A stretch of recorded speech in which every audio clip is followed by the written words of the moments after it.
Welcome back to Just Chattin', and this is the series of videos we do on Thursday and Sunday evenings just for our own amusement. So Audie is around here somewhere for all the Audie fans. He's semi in the doghouse with me because this ring light I am using now is brand new because he chewed the cord on the last one. Now that's the second one he's chewed up in the last 6 months. I've tried reasoning with him. Have you ever tried reasoning with a cat? Believe me, it is a very frustrating and pointless business. But I forgive him because I understand he is just a little cat and he's just trying to play. And also he's trying to get my attention because he understands that when he starts chewing these cords, I will run over, pick him up, and carry him somewhere else. And that involves a lot of snuggling and petting and cuddling. So naturally, I'm reinforcing his worst traits. But if he does come out to say hi, I will indeed stick him up on the camera so that everybody can see him. So when we get back, we are going to do a little bit of a continued retrospective. And one of the reasons that I really want to share these with everyone out there is that we got a lot of new people into this Megxit community following the South Park episode, the World Privacy Tour. And these are people who had been sort of low-level, annoyed, irritated, something was wrong, but they weren't quite sure what, until the creators of South Park just instantiated all of our irritation for us.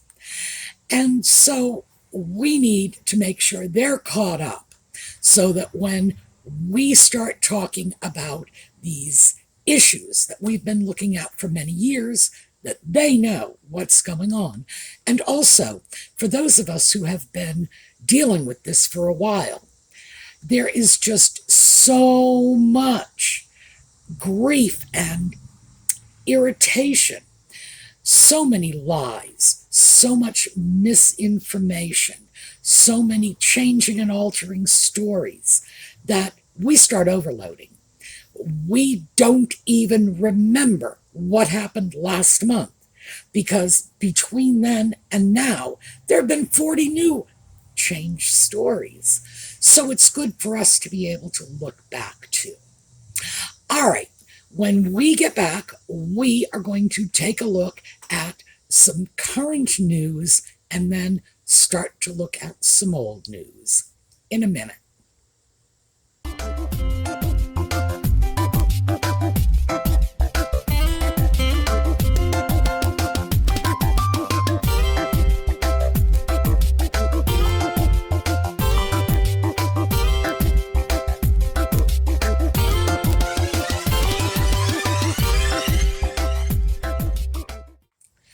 So let's start with some current news.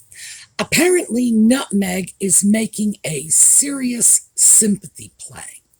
I've started seeing articles cropping up about how much weight she's losing, and frankly, I haven't noticed.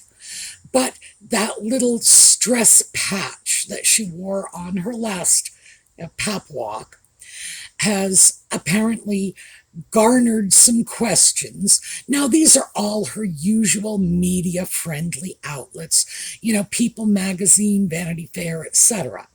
I'm sure Marie Claire is going to be in that. It's one of her favorites. And I think what is going on now, this is pure speculation. I think what is going on is with the current talk about Nutmeg and the sock puppet separating, that she is attempting to lay the groundwork for Nutmeg as the victim, Nutmeg as the super stressed out poor little woman at home with the kids, blah, blah, blah, blah, blah. All the stuff we know is not true, but that plays well in these puff magazines that her public relations team uses to put out their narrative.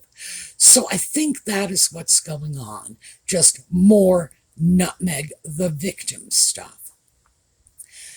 Interestingly enough, some other stories have come out, and this one involves her projected, because it hasn't happened yet, her projected appearance at the Invictus Games next month. Now, we'll have to see how that pans out if and when it happens. If it does, of course, here, Criswell predicts, we know what we're going to get. We are going to get Nutmeg holding a microphone saying the words I, me, my, mine more times than any rational human being has ever said them before. So it will be her opportunity to talk about herself. It's not just her favorite subject, it's in fact the only subject on which she can hold a conversation. So, is that what we'll be seeing? So, if it pans out, we'll see it. But I'm not making book on it yet, simply because she does this sort of thing far too often. Just throws something out there. This could be nothing more than a little puff piece to try to convince us all that life is fine in Montecito, Nutmeg and the sock puppet are happy and still working and playing well together. Like I say, I'll believe it when I see it. And so, next up, and this one is kind of weird, really weird. Apparently, Carl Larson, for those of you who don't remember Carl Larson, and at this point we're going into our history, again, a good reason to keep discussing this. Carl Larson is the photographer who took those infamous pap photos of Thomas Markle just before the wedding. Now, apparently, Thomas Markle and Carl Larson, sometime after the fact, got together and, who knows what took place. They had a brief YouTube channel. I think it was called Improbable Friendship or something like that, where they were making videos. It was an uncomfortable thing to watch because it was very clear that they were not on the same page. Thomas Markle's discomfort with Carl Larson was palpable, absolutely palpable. And it didn't last long. Eventually, they apparently pulled away from one another.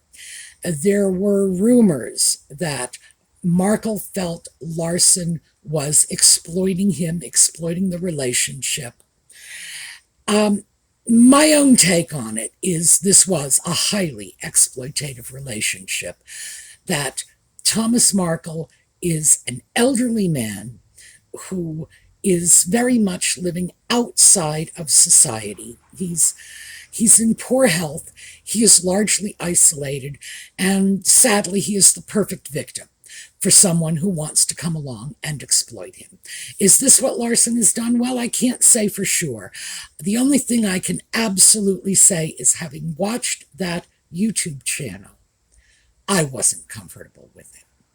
Well, now Carl Larson is doing tours of Nutmeg and the Sock Puppets community out in Montecito. Now, this is not unusual. The greater Los Angeles area has tours going almost 24/7 with any possible spin you can imagine. Gruesome tours. Let's go look at where the stars are buried. Well, that's not particularly gruesome, but let's go look at where the stars died is. So some of them are just, fringy. Others are, let's drive past the home of this star, let's drive past the home of that star. These are very popular. People go to Los Angeles to rub shoulders with stars.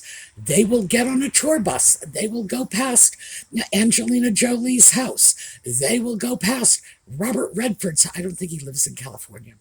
I don't know who lives in California anymore, to be honest with you. I don't even know who the big stars are. Yeah, in my day, it was Robert Redford. So I know I'm aging myself right before your very eyes. It's not unusual. The thing that is unusual is Larson is billing himself as Thomas Markle's best friend. And last I heard, they were not even speaking, that the relationship had gone south in a really big way. And that he is the world famous pap photographer, blah, blah, blah, blah, blah. So he's using his own notoriety, and you have to say it's notoriety. This is not actually celebrity, because it's not really positive, in order to sell this tour. Apparently there's been a lot of backlash, including, and this is interesting, statements from our old friend Christopher Boozy. The reason I find that interesting is it seems Christopher Boozy is now sort of stepping into the void left by Omid Scobie, as he has been transitioned out of being Nutmeg and the Sock Puppet's chief mouthpiece. Now it's Christopher Boozy. So just curiouser and curiouser. So next up, and a fair warning here, I am going to follow this up with an absolutely shameless bid for sympathy and condolence. So, the Sock Puppets Netflix docudrama, the latest version, The Heart of Invictus, is going to be released next week, August 30th. Now, here in the United States, for those of you overseas, you may not know this, this is the anniversary of Diana's death, not the 31st, and that's because of the time difference. It's also my birthday. The man is ruining my birthday. It's almost as if he's gone out of his way to do it. Now, ordinarily, I could take great comfort in the fact that for the last several years, J.K. Rowling has released her Cormoran Strike books on my birthday.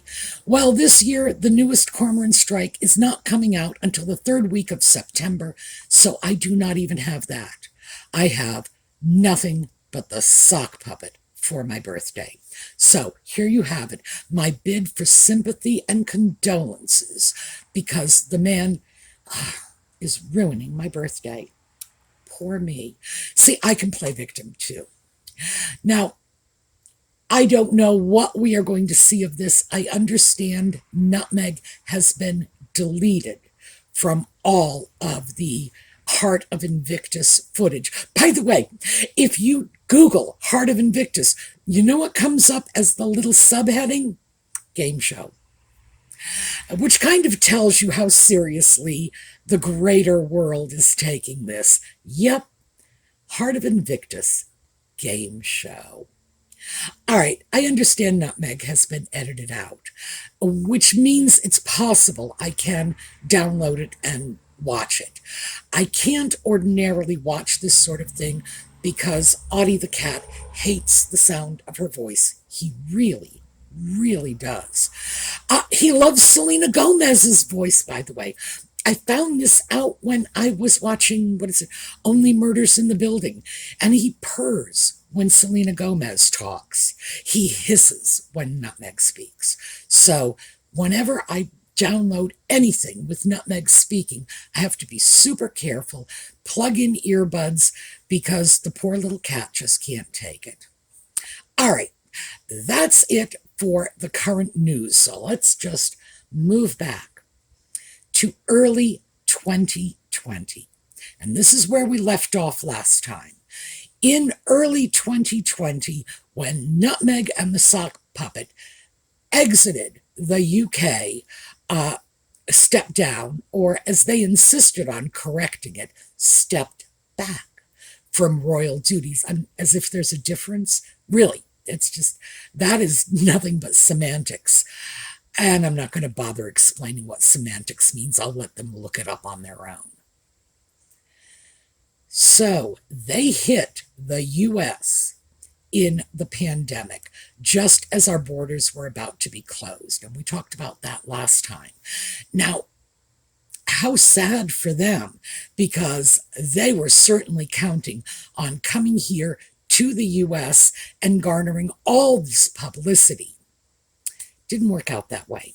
But we did have the era of the pap walk. And this is the point at which not only was Nutmeg making all of these pap walks all the time, as she had done way back when she was nothing more than a D-list actress, but the sock puppet was doing it too. And we have all kinds of things. We have this shot of the sock puppet wandering around with dogs. It's like, oh, that's exciting.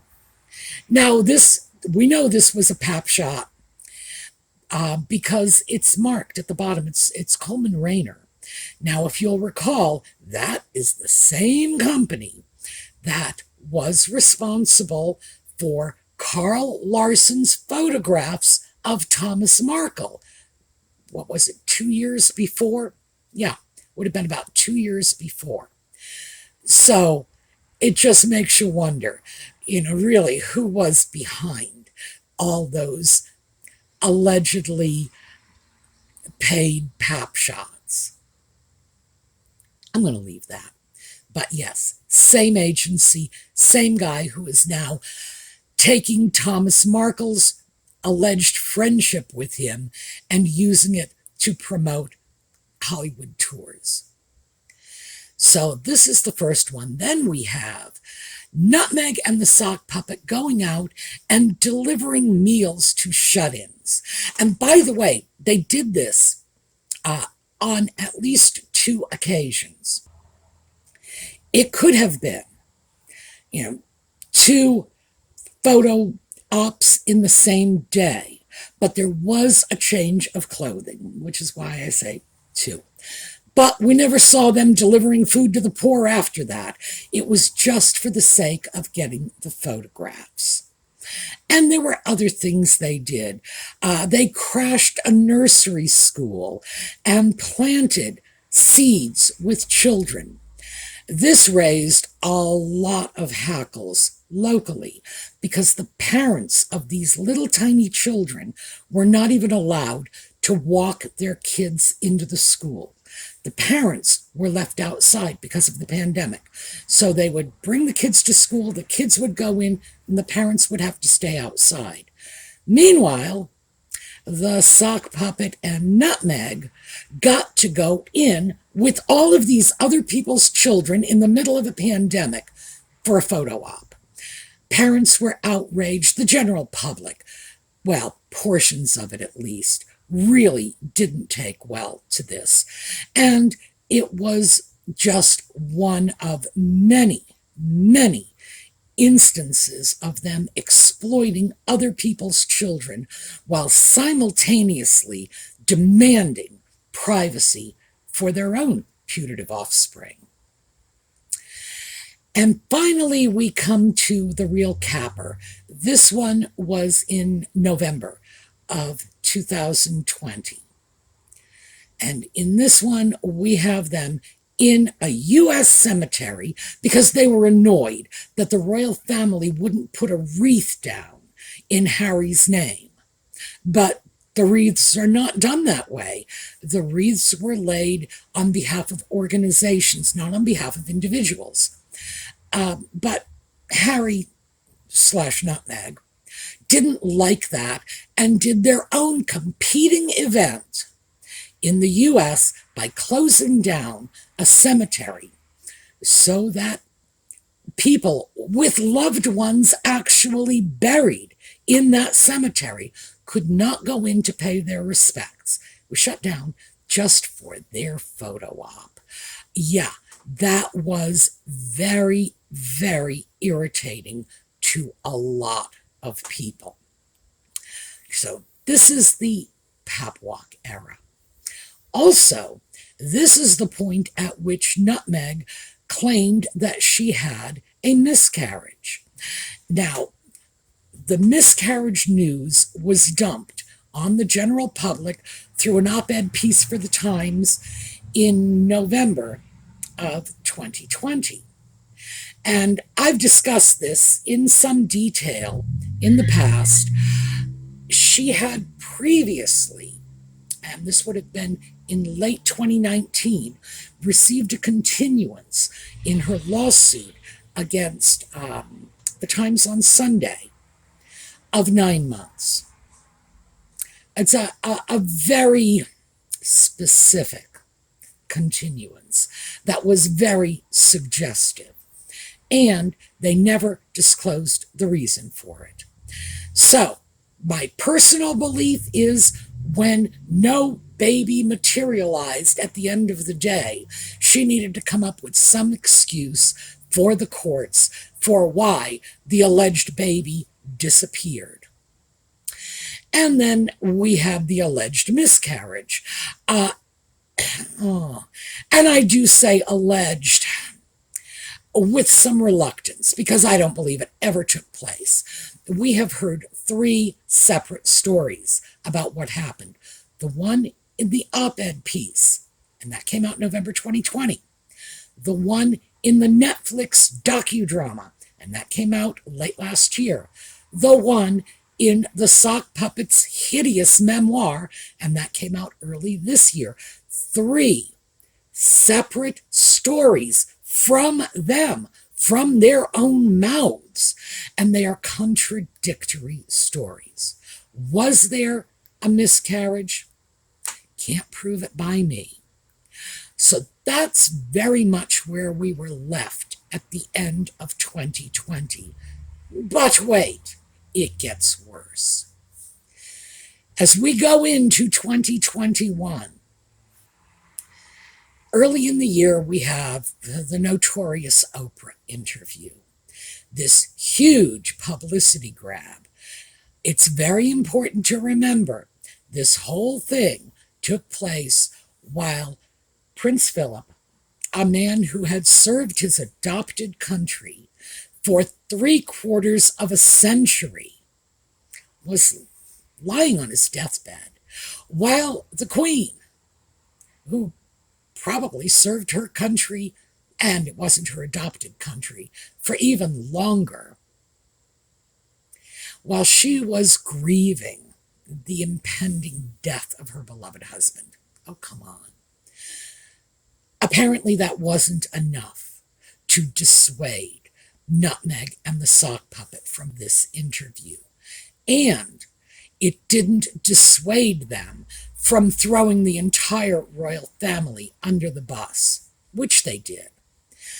Among the most outrageous of the allegations were that someone in the royal family, who would remain nameless, had made racist remarks about what color their baby was going to be. They're so racist. They wanted to know how brown the baby's going to be. I'm like, that's not racist. Because even black people want to know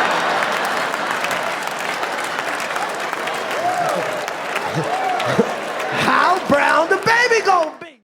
But Nutmeg's spin was, no, this is racist. Oprah's spin was, this is racist. And of course, their babies were not getting titles because they were too brown. This is a really disturbing narrative.